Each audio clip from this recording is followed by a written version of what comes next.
So hopefully you all can see my screen now. I am Emily Frank. I'm a librarian by background and now work for the Academic Library Consortium here in Louisiana. We have 46 members, all the academic libraries in the state, including Xavier and Tulane, I'll say as well, since we've got a Tulane colleague here.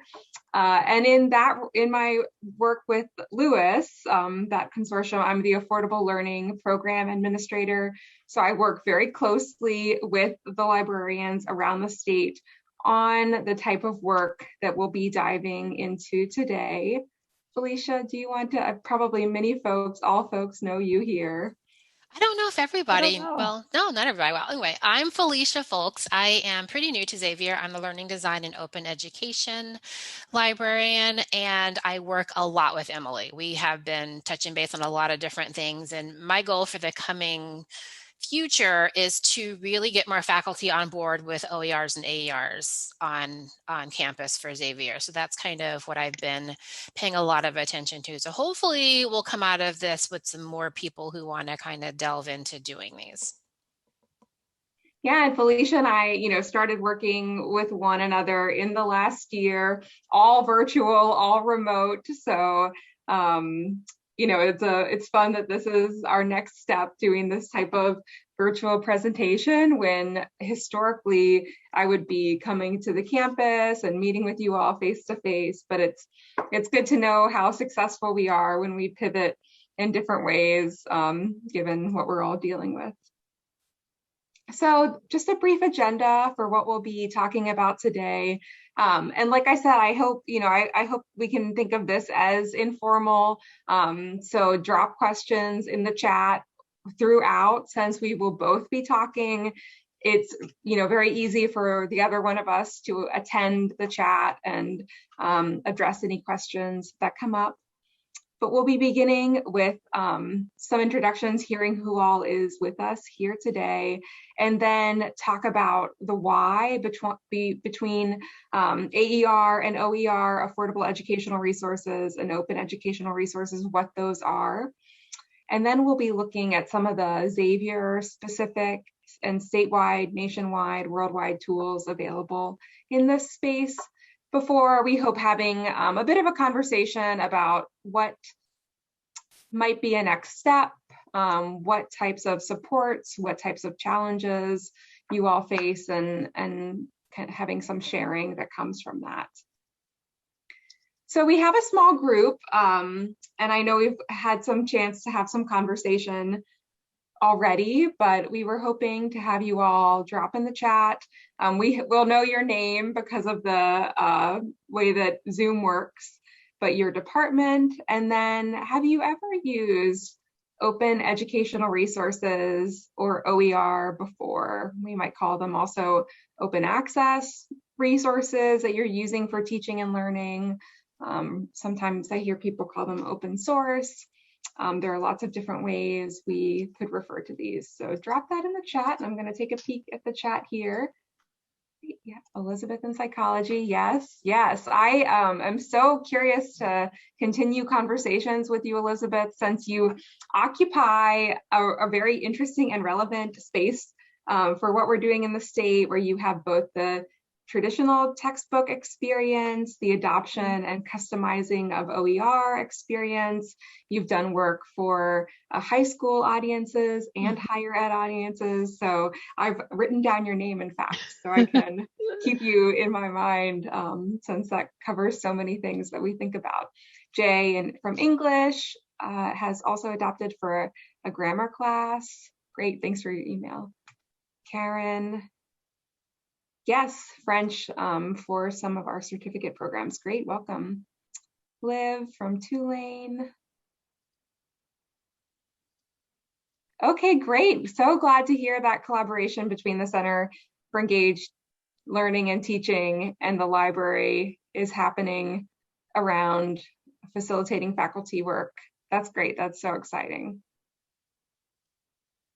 Okay, great. Well, good. It's good to know that it sounds like many of you have experience, interest, ongoing work in this space.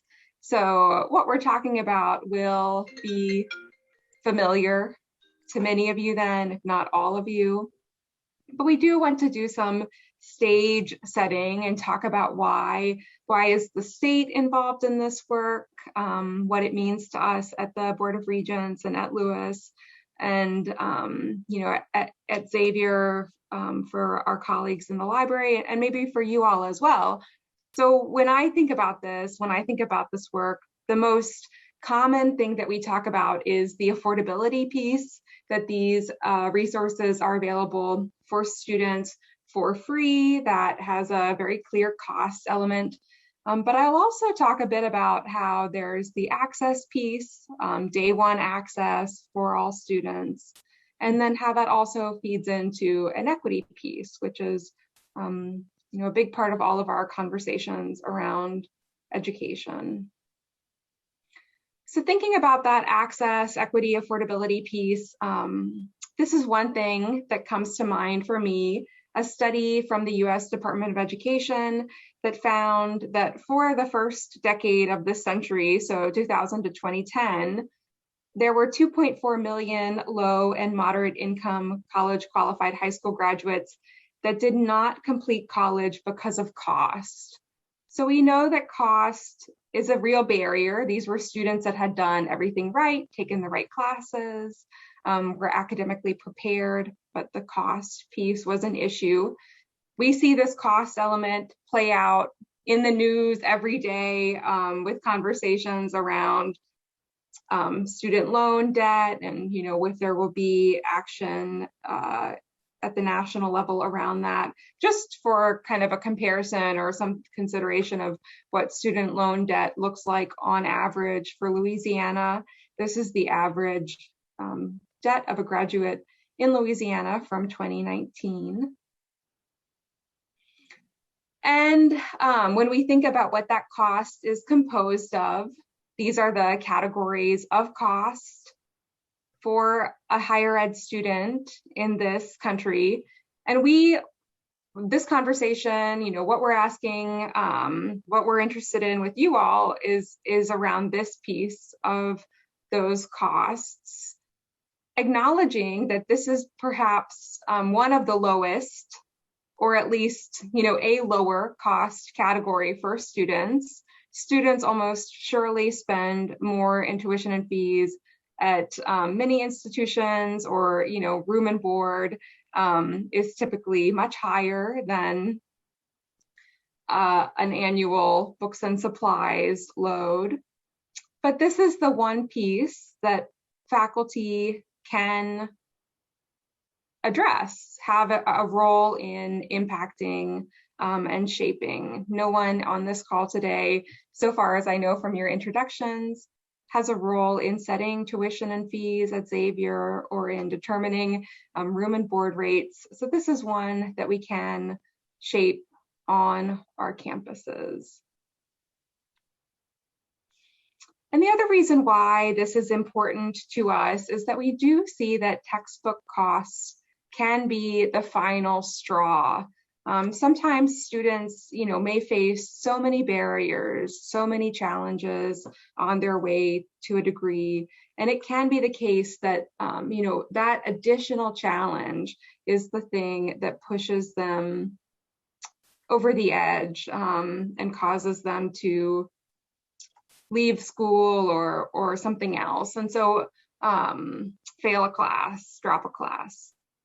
So an example of this comes from this Florida Virtual Campus survey. They repeat this survey every couple of years to see how time affects their findings. In 2018, they did it with 21,400 students and found that indeed textbook costs do negatively impact Florida higher ed students' access, success, and completion, resulting in them doing behaviors like not buying required books. That's probably the most familiar, but also things like not taking a course, taking fewer courses, with consequences that are pretty impactful, earning a poor grade or failing a course. because of the textbooks.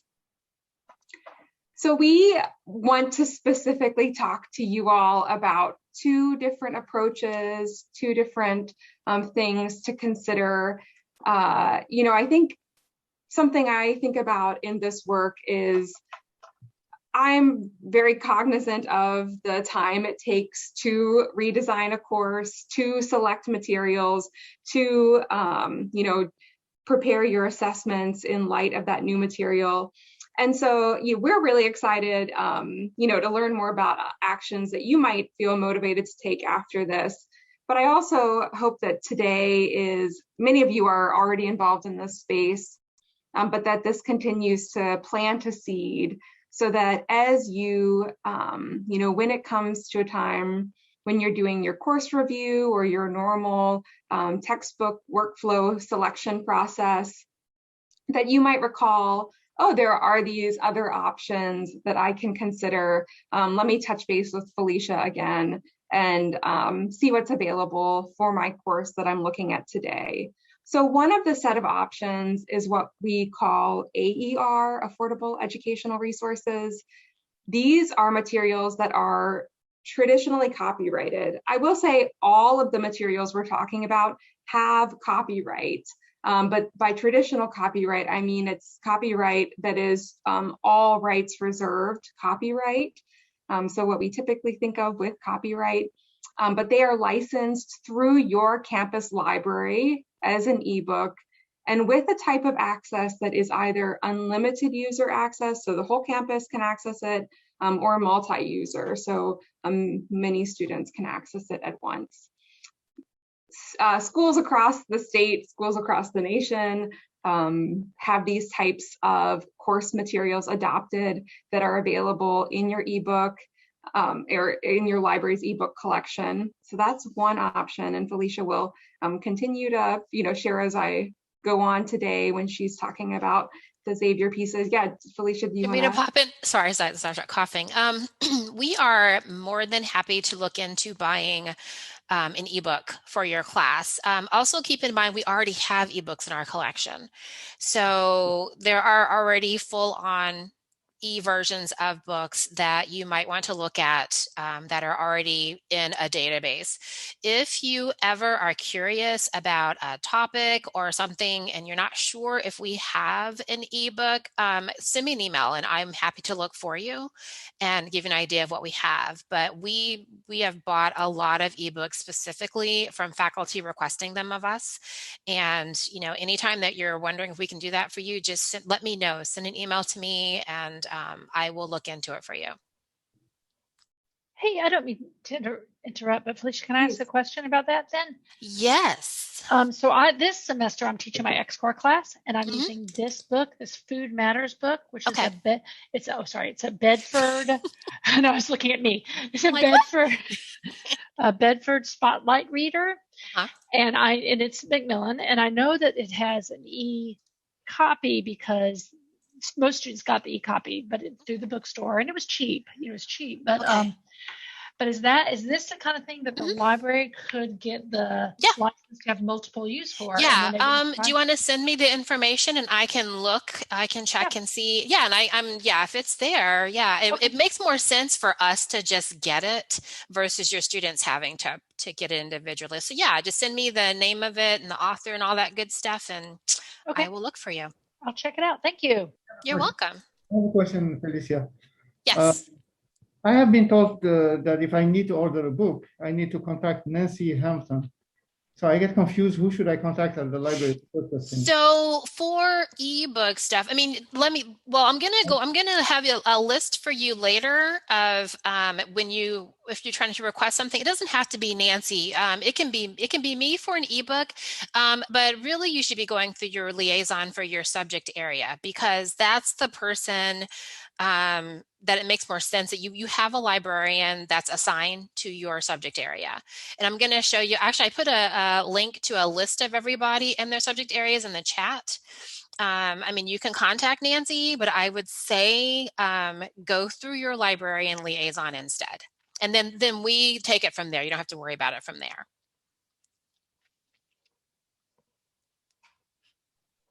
Thank you. You're welcome.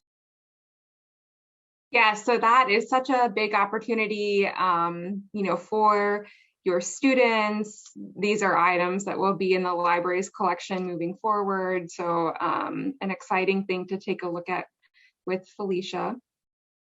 And then the other thing I wanted to mention are open educational resources, what we asked about in the chat with you all. So these also have copyright, but they have a container around their copyright that gives folks permissions to do different things. By different things, I specifically mean permissions to copy, mix, share, keep, edit, use. The container that we know most in this space is the Creative Commons license. That's the most well-known type of license for open educational resources, but there are some others as well. And so that is the open piece of OER. So why might these resources be useful to you and your students? I had mentioned, there is the free access piece. It's also that day one access piece. And that can impact student learning. These are materials that you've intentionally selected for the learning. So it makes sense that access to them helps support that process. One study that looks at this in an interesting way is this study from the University of Georgia that had examined a class pre-OER, so using traditional commercial textbooks, and then following the transition to OER, to open educational resources. And they found, fairly moderate improvements in grade and a slight reduction in letter grade DF and withdrawal rates. But these were most pronounced for their Pell eligible students. In those students, there were more significant impacts, more significant improvement in grade, and more significant decrease of DFW. So we see that type of impact in terms of grade from access, but I want to briefly touch on some other possibilities that might be exciting as you think about what open could mean for you, thinking about the student success piece. So beyond just the affordability element, we do hear increasingly about ways that faculty are using the open element of OER to improve inclusion, accessibility, engagement, be more reflective of their class. A couple of examples. This is an open collaborative statistics textbook that was being used in a class. The class, in using it, found that students needed more practice problems, more examples. And so the faculty using it created a new version for their students based on their student needs, and then made this available for others who were interested in adopting. So they customized the textbook to the specific needs of their students. Other people have contextualized resources to be reflective of the target audience. So this is an OpenStax sociology book. OpenStax is one of the more well-known imprints, brands of open textbooks. And in Canada, they made a Canadian edition. This accounted for, spelling, measurement, different system of government, context of Canadian society. I've seen this done at a state level with a Hawaii specific economics book. So there is the opportunity to contextualize for your specific student needs, student profile with open resources because of that open license. Elizabeth, this is interesting to me because I know you had mentioned the test bank piece is such a big challenge. Many commercial publishers offer a more comprehensive package of resources. And so for faculty thinking about open, they may feel like they have a steeper hill to climb in terms of the ancillary resources. And so this is an example of this with a psychology professor, in fact, where he was, facing that steeper hill, looking at what test banks are available for my resource that I've adopted, finding them to be, I think, insufficient for what he was wanting. So he was gearing up to write the test bank himself for his class, and then decided to kind of spin it and have his students instead write the test bank questions. So he gave them a rubric for them to structure their approach, and a specific method, guidelines. And what he said from that experience was that students achieved a different level of learning in terms of writing the questions than they would have in studying for it. So that is just an example. Oh, can I weigh in really quickly Yes. on that? Just a couple of comments. I love this idea. One of the things that I think this does that we don't think about nearly as much as far as student success is they have buy-in into that class in a way that we don't really think about if they didn't create these questions. So they now are more vested in their own success in that class. And that's a really easy way to get something done that you need to get done in the class, but also make them kind of responsible for their own learning. So that's a really nice dynamic for that class.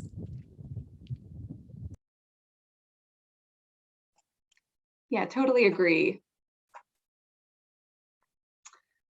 So what we're doing today is, going to stay pretty high level, but I just wanted to introduce a couple of ideas through that. And, this is a place where now we can continue to have conversations out of this. But these are some of the pieces that have been exciting to faculty as they move forward with open educational resources, specifically because of that open license. But some of these are also available for AER, those affordable educational resources, although they do not have the open license that allows you to do the adapting and customizing. So I'll turn it over to Felicia now to talk a bit more about the Xavier specific context. Felicia, do you want to share your screen for this, or what are you thinking? I can do that, yeah. Okay. So let me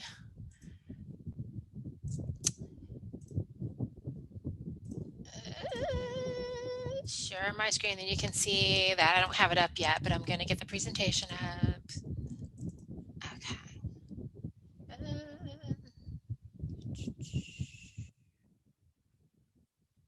Okay. Okay. So let me go, where am I at? Okay. So I created a libguide specifically for OERs, and I'm going to apologize that I threw in everything in the kitchen sink in this thing. It has a lot of information, but I just wanted to make sure that you had enough places to go if you were curious about using an OER. So, the front page is just the introduction, nothing special about that. But I have a lot of different pages that talk about how you find OERs, and I have them broken out by some of the different types of OERs that you can get. I have checked all these links. They should work. If you're in here and one is dead or not working, let me know, because there's just a lot in here. So there's the textbook ones. I talk about what is an open book on the right-hand side, and there's a ton of different tabs or different websites to go to for that. And then some of the general OER repositories, and you'll recognize a few of them, like Khan Academy actually is considered one. So we all know that that's like a test prep place. Open access journals, that's a really big one, OpenCourseWare. So these two might be places that you would want to look just to see if there's an article that can replace part of what you're trying to do in your textbook. We do know that when you're publishing a print book, it lags a good, year or so for it to actually go to print. Journals are always going to be more up to date, so just keep that in mind. And then also don't forget that OERs aren't just text. So we're talking about, you know, videos and artwork and, you know, all these other different things that can fall under that same category. So these are pictures and just there's a TED Talk stuff here. So there's a lot of different YouTube. There's a lot of different things that OERs encompass other than just text. Think about if you were one of your students and all you saw in that OER was text, and you're not seeing images and videos and things that are just a little more visually pleasing for them to go through. You can use some of these. There's a music archive in here. So if you're doing something with music, or if you need music for something, you can use this. The licensing, Emily touched on that. Copyright, that is definitely something that you need to be aware of when you're using an OER or you're going to adapt an OER. I tried to be pretty straightforward with that, but you can just ask me questions about it and I will try to find you answers. The same thing with fair use, like what that means. There's a really nice video on this page and there's an explanation. And then I go into how you actually adopt an OER and adapt an OER and create an OER. So I have all those tools in place. A lot of these are actually from other libraries that very nicely had Creative Commons licensing that you could just use their stuff as long as you gave them credit. So I got these from a lot of other libraries. Again, there's just a lot of links on here. So if you're talking about creating your own OER, and definitely, of course, I want you to do that. But also keep in mind that if you're thinking about using one, you can just take a small part of what you're doing right now and just create an OER or adapt an OER from that, maybe that one learning objective or that one concept that you have for your class, so you're not overwhelming yourself. But I wanted to make sure that you have all the tools you need. The very last tab is where Emily works.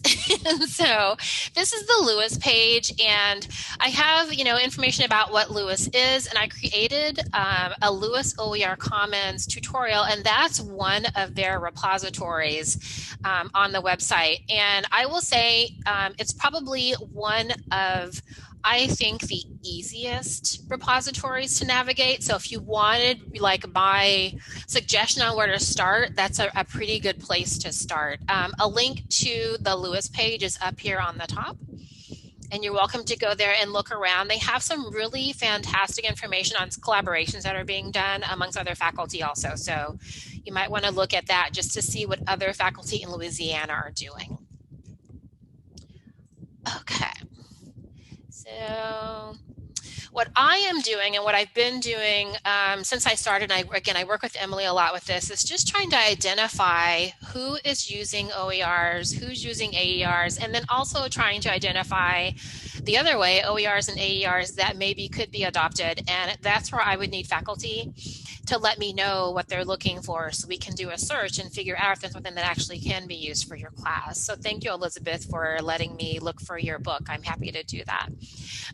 We purchase a fair amount of AERs. I have a running list of what we purchase, and there's a couple of things that seem to come through pretty regularly, and they're full on ebooks. I know I just saw a fair amount of English ebooks come through from a professor. Some classics, not some classics, but like some older ones that maybe like 10 or 15 years old. So we did purchase those. I did the libguide. I'm probably going to do a couple of more libguides. And then I'm completely happy to advise you any way that I can as far as what resources are going to be available. I know the page I created has a lot going on with it, but if you're in a particular subject area and you want to have an idea of a topic that might be AER or OER friendly, I'm happy to kind of work with you on that. What I will do is I will rope in your subject librarian also, just so they know what's going on and so they can actually help you too. And then I can work with you on what copyright and fair use and Creative Commons all mean. For example, if you have an OER that you're looking at and you're not really sure what you can do with it, let me know and I can kind of walk you through, for example, the licensing for that one. Okay. And then this is the link I put in the chat. I put in the chat this link and then also the link to my LibGuide, so make sure that you grab those. This is just the list of all of the subject liaisons. We don't have anyone right now for English, but if you have something that you need to be purchased, you're welcome to contact me. You can contact, for this one, you could contact Nancy Hampton. She's right here. Just anyone in the library, we can make sure that your request is taken care of. So don't need to worry about that if you don't see a name there. But we are all, everyone else is there, including me right there, the three subject areas right there. So what are the next steps that we can take to help you kind of move that needle? I know I spoke with Emily about this when I'm in a cohort for a grant project for Lewis too. So we have a lot of talks about kind of how to get faculty started with this. And Elizabeth probably could speak to this too, because she's done OERs before. So my suggestion would be, like I said previously, if you just want to take it like, a couple of chapters you might want to look at that you can substitute an OER or an AER, you could go that route so you're not completely overwhelmed at trying to flip over your entire class. It's a lot of work. Definitely touch base with me. Let me know kind of what ideas you have as far as adopting or using any OERs or AERs for your class. One of the easiest things that we can do is we can talk about your paper textbook and see if there is an AER version that we could purchase so we can help your students save some money. As far as adopting or creating or adapting an OER, I am here for any questions that you have. If I don't know the answer, I will absolutely find it for you. But I just want to really just reiterate that students are paying a lot of money to go to college, and the book costs are just ridiculous. And other places I've worked, the very first beginnings of the semester, 2 or 3 weeks into the semester, students are running into the library asking if we have their textbook. That's because they can't afford to buy it. So we're trying to kind of prevent that from happening. And then, like Emily said, we want to make it equitable. We want everyone to have access to their textbooks from day one. Think about how far behind you are if you don't get the book for 2 weeks because you can't afford to get it for 2 weeks. Or the bookstore is backed up and you can't get it because they're back ordered or whatever. Things happen. So those are my suggestions for moving the needle, but I am completely open to any that you all have. And Emily, did you have anything to add? No, I think that was all so helpful to think about the different supports available at Xavier specifically. It's in my experience, knowing you have someone to reach out to as a next step is always, I'm someone who, if I have a question, just having the human contact is one of my favorite ways to work out a question. So I'm thankful that Felicia's available in this space on your all's campus.